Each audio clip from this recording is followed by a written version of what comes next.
আমিরুল মুমিনিন খলিফাতুল মুসলিমিন তিনি মসজিদে মিম্বারে আরোহণ করলেন, খুতবা দিলেন জুমার দিন। তিনি অর্ধজাহানের শাসক, অর্ধজাহান করেছে শাসন। ধুলার তপ্তে বসে খেজুর পাতার প্রাসাদ তোমার বারে বারে গেছে খসে। সুবহানাল্লাহ।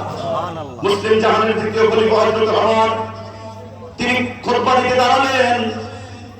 নতুন পাঞ্জাবি গায়ে দিয়ে জুব্বা পরে তিনি খুতবার মিম্বারে আরোহণ করলেন। সালমান ফারসি রাদিয়াল্লাহু তাআলা বললেন, আজকে আমরা আপনার খুতবা শুনব না, আপনার পিছনে নামাজও পড়ব না। বলল কেন? বলে একটা প্রশ্নের জবাব আপনাকে আগে দিতে হবে, তারপরে আপনার পিছনে নামাজ পড়ব।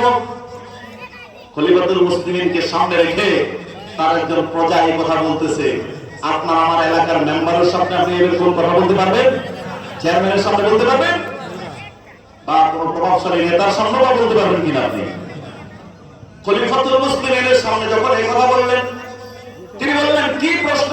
তোমাদের প্রশ্ন আগে শুনি।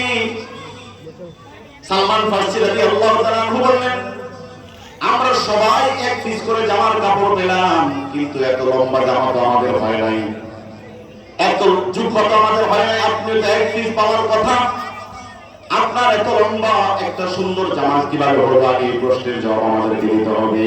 আল্লাহু আকবার। সিরিয়া থেকে পরা সাধারণের জন্য কিছু হাদিয়া কাপড় এসেছে, সেগুলো আমিরুল মুমিনিন নিজেই বন্টন করেছেন, প্রত্যেকে এক টুকরা করে কাপড়। এক টুকরা কাপড় দিয়ে এত লম্বা জুব্বা হওয়ার কথা না, আপনি কিভাবে জামা বানালেন? তার মানে আপনি আমাদের থেকে বেশি নিয়েছেন, কেন নিলেন? তিনি বললেন, এই কথার জবাব আমি দেব না, আমার সন্তান আব্দুল্লাহ ইবনে ওমর দেবে। সুবহানাল্লাহ। সুবহানাল্লাহ। ওমর তো আব্দুল্লাহ তুমি কোথায়? আব্দুল্লাহ দাঁড়িয়ে গেলেন আর উপস্থিত জনতাকে, মুসল্লি পরিষদদেরকে সম্বোধন করে তিনি বললেন, আমার বাবা খলিফাতুল মুসলিমিন দীর্ঘদিন থেকে একটা পাঞ্জাবি গায়ে দেন, যে পাঞ্জাবিটা অনেক অনেক জোড়া তালি দেওয়া।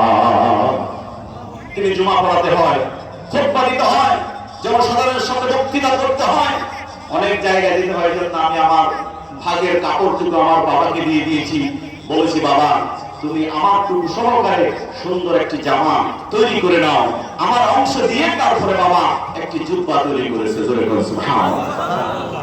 উপস্থিত জনতা করজনার কাছে ক্ষমা চেয়ে বললেন, আমরা ক্ষমা প্রার্থী, এবার আপনি খুতবা দেন এবং নামাজ আদায় করুন। আল্লাহু আকবার। জবাব দিয়ে কাকে বলে? কথা বলেন ঠিক কি না? এমন একটা সোনালী সমাজ আমরা চাই কি চাই না? কারা কারা চাই একটু হাত তুলে দেখান তো। নারায়ে তাকবীর, নারায়ে তাকবীর। আল্লাহ তাআলা আমাদেরকে সেই সমঝ, সেই বুঝ দান করে বলি আমিন। আমি মুকাদ্দামায় কথা না বলি, সরাসরি কোরআনুল কারীমের যে দুটি আয়াত থেকে তাফসীরের কথা বলা হয়েছে আমি সেদিকে যাচ্ছি। আল্লাহ রাব্বুল আলামিন বলেন, ওয়া ইয়াওমা ইয়া'আদ্দুয যালিমু আলা ইয়াদাইহি ইয়াকুলু ইয়া লাইতানি ইত্তাখাযতু মা'আর রাসূলি সাবিলা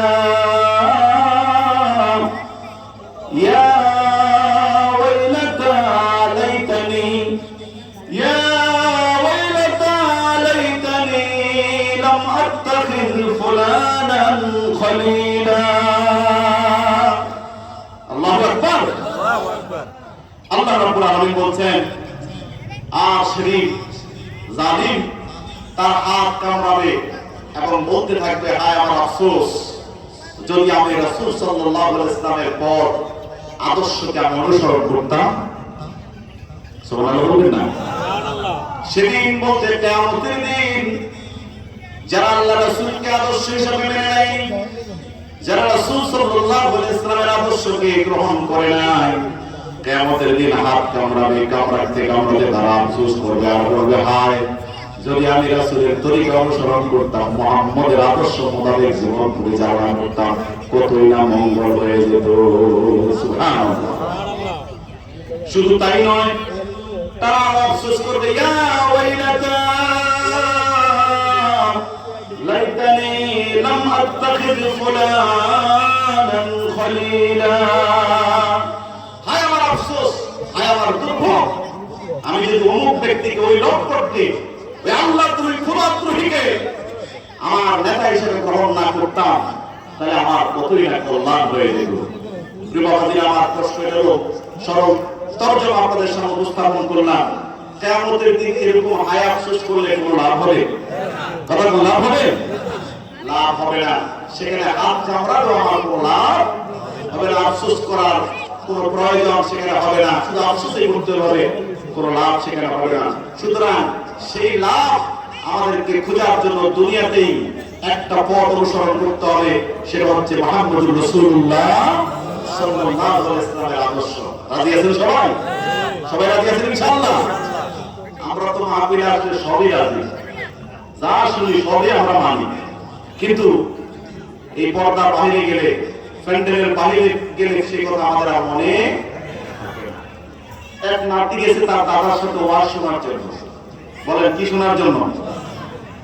এখানে হয়তো অনেক দাদার সাথে নাতিরা আসছে, যাই কি যায় না? দাদার সাথে নাতি ওয়াজ শুনতে গেছে, দীর্ঘ রজনী পর্যন্ত ওয়াজ হলো। বাড়ি থেকে আসার সময় খাল পার হয়ে আসতে হয়, বুঝতেছেন আপনারা? কি পার হইতে হয়?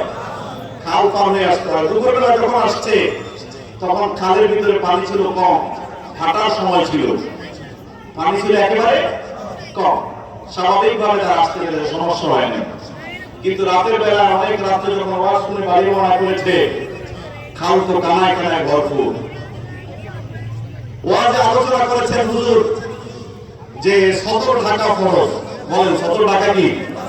পুরুষের 17 বছর শুধু নাভি থেকে হাঁটু পর্যন্ত, আর মা বোনদের 17 হলো আপাত মস্তক, গোটা দেহকে আবৃত করে রাখা, ঠিক কিনা? শুধু প্রয়োজনের নিরিখে চেহারা এবং হাতের কবজি পর্যন্ত খোলা যাবে, এছাড়া তাদের সমস্ত শরীরে হচ্ছে পর্দা। সুবহানাল্লাহ।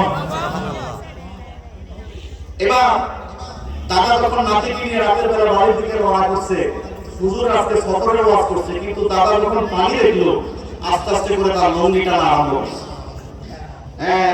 খাল পার হওয়ার জন্য দাদা এবার লঙ্গি উপরের দিকে তুলতেছে। নাতি বলতেছে, দাদা হুজুর না ওয়াজ করলো, এমন ভাবে উঠে গেছে লঙ্গি একেবারে বিপদ সীমার কাছাকাছি। বুঝতেছেন আপনারা?